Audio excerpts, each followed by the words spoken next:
So a while ago I did a few videos covering errors and mistakes in the Pokemon anime. A lot of you have been asking for part 4 and I've thought long and hard about it. While I don't feel that I'm ready to start work on a part 4 yet, I did still do some research anyway. And I was finding more and more examples that plain don't make sense as opposed to straight up errors. There are plot holes and inconsistencies in the anime at every turn, so I thought, hey, why not make a video about that instead? So in today's video, I'm going to be counting down what in my opinion are the top 10 things that make no sense in the Pokemon anime. Let's get started. Number 10. Pokemon learning moves that they aren't able to in the games. Not only are trainers in-game occasionally guilty of owning Pokemon with illegal movesets, but the same goes for the anime as well. There are way too many examples for me to list here, but here are a few. Eradicate! A jump kick! Alright, Starmie, spinning tackle! We have Eradicate using Jump Kick, Ariados using Shadow Ball, the list goes on. Number 9. Type effectiveness. Another thing that happens a lot in the Pokemon anime would be contradictions with type advantages. In the games, certain types have immunities. This means that they will receive no damage at all from an attack of a certain type, as it will be completely ineffective. An example of this would be electric moves versus ground types. In the games, this will have absolutely no effect at all, but in the anime, this has been contradicted many times. Not just this type matchup either. Look here for example. Psybeam, a psychic type move that should have no effect at all on the dark type Weavile, is actually shown to do visible damage. Number 8. Light Screen. There have been a few times when the move Light Screen has had baffling effects in the anime. An example of this would be during Ash's battle with Tate and Liza. Lunatone uses Light Screen and it seems to have the same effect as Protect, instead of merely reducing the damage done by special attacks. Not only does it block the attack, but it rebounds it back in the direction that it came. What? Seriously? Number 7. Master Ball failing. In the games, the Master Ball is the most powerful Pokeball, being able to capture any Pokemon without fail. In the Pokemon episode Whiscash and Ash, we see something completely different. We see the character of the day, Sullivan, attempt to use his precious Master Ball on a Whiscash of all things. And not only does it fail, but Whiscash eats it. What? But anything! Without fail! Bag description, why must you lie to me? It doesn't make sense!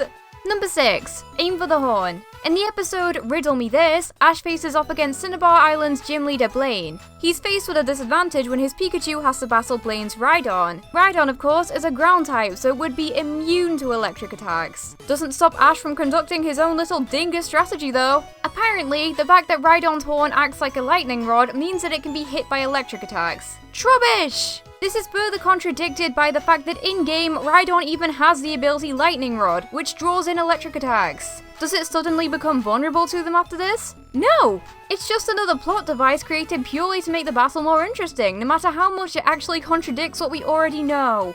Number 5. Magic Satchels. Now this is one that you've bound to have seen before. The main offenders for this are Brock, Silent and Clemont, all of which consistently seem to carry around cookery equipment, machinery and other things in their bags. How much room do they even have in there? I feel like this one is probably just played on for comedic effect, but it still doesn't really make logical sense at all when you see it happen time and time again.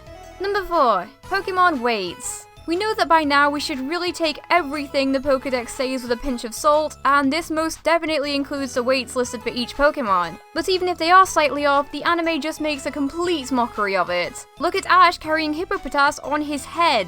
According to the Pokédex, Hippopotas weighs in at a total of 158.7 pounds. But wait, there's more! Look at Brock being able to lift the 277.3 pound Fortress without any problems at all. Or Max being able to carry the 231.5 pound Munchlax on his back.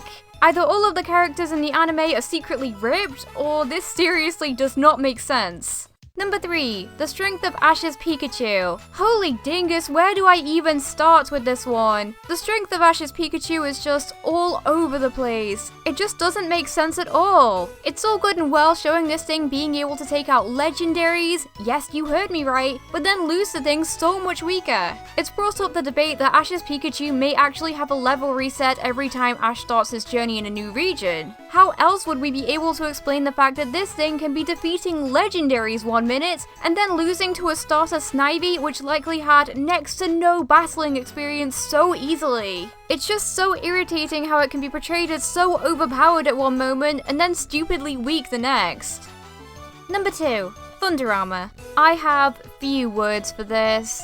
Those of you who already know what I'm on about will understand. You remember how I talked about Ash's battle with Tate and Liza earlier, right? Well, that's not the mess that this episode is known for. Oh, not by a long way. Ash's strategy for this battle is complete and utter nonsense. He decides that the best idea is to direct Pikachu's attack at the sky, which he then supposedly knew was going to come back down and rebound on both Pikachu and Swellow. They then just sit there in the air and take the attack, and Swellow, being a flying type, should not be able to handle this. When suddenly, boom! Thunder Armor? What? This apparently increases Pikachu and Swellow's attack and speed, allowing them to easily win the battle. What a load of rubbish! I honestly wanted to include this in my anime errors videos, but it's more so complete nonsense than an unintentional error.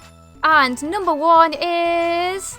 Ash Ketchum is still 10. One of the greatest mysteries in Pokemon is why Ash Ketchum is still 10 years old. The Pokemon anime has been airing for close to 2 decades, but somehow Ash isn't even close to reaching his 11th birthday. I get that it allows the series to continue as normal, but it's really annoying, especially seeing as there's so much evidence to suggest otherwise. For example, take this clip from the Pichu Bros shorts. Don't you know what today is, Pikachu?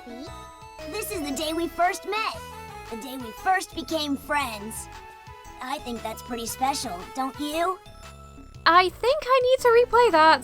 This is the day we first met. This is the day we first met. This is the day we first met. This bit is so important because it's pretty much stated in show that at least a year has passed since Ash started his journey. I'll never forget watching the first episode of the Black and White segment of the anime though. And that includes the Kanto region's Pallet Town, home to this young man, 10-year-old Ash Ketchum, a Pokemon trainer dreaming of one day becoming a Pokemon master. 10-year-old Ash Ketchum. 10-year-old Ash Ketchum. Wait, what? He's still 10? But the Pichu Bros shorts! And not to mention the amount of time that must have passed between those two events. I give up. Well, that was my list of the top 10 things that I believe make the least sense in the Pokemon anime. If you can think of something else, then feel free to share it in the comments below. But for now, thank you all so much for watching, and I'll see you next time. Bye!